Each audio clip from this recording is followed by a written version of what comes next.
ส่งเงินตุ่มล้านส่งเงินตุ่มล้าน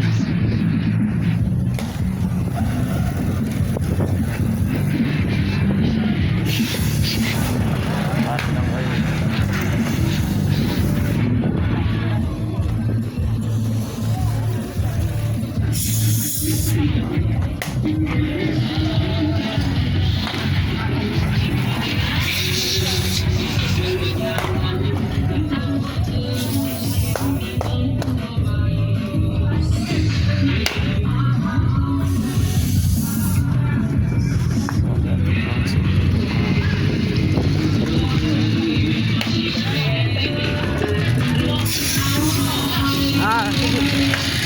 ไปพูดก่อน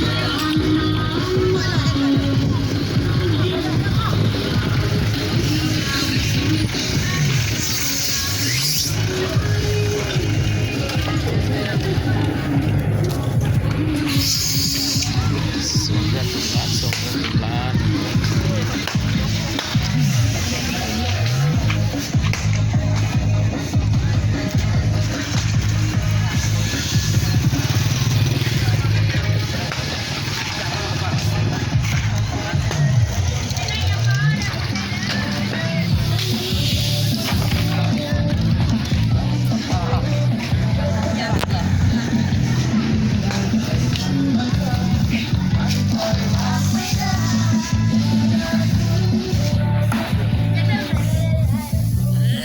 เกือบเท่าไรเนาะฮะแสนหนึ่งบอก95ก็ได้ก็ได้แค่เป็นนิดก็ได้อะไรแบบเชื่อเครื่องเหล่บ่แม่นนี่เนาะ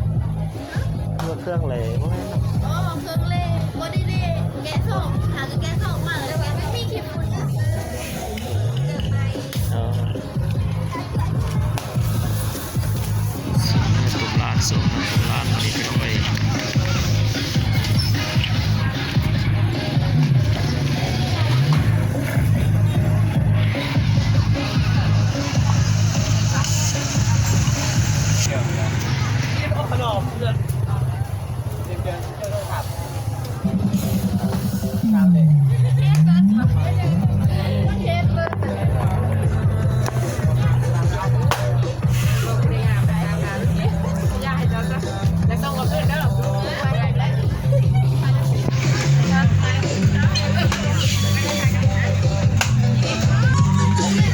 เอาไปเอาแกล้งกันนะจ๊ะใครเลยใครมันแกล้งขนาด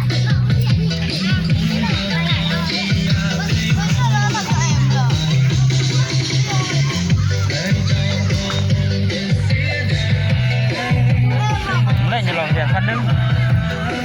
อย่างแรง10 บาท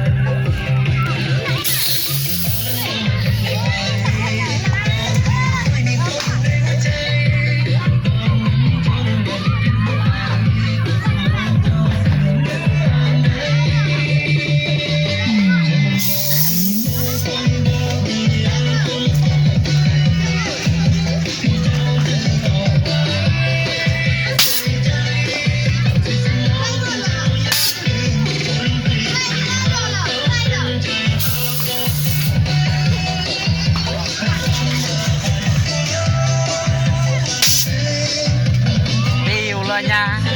ăn tì của già bên này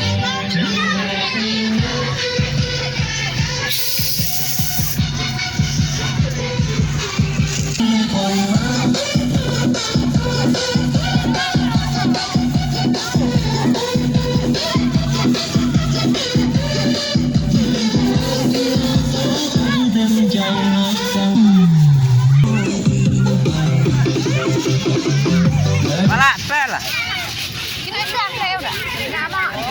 แม่หมอกอ่ะโอ้ยมากะหนัก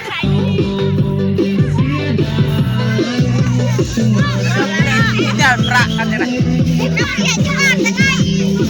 มาละตีบอลจุกันอันนี้แอดไปก่อนเรื่องยาล่ะมาละตีจุกันมาจุกัน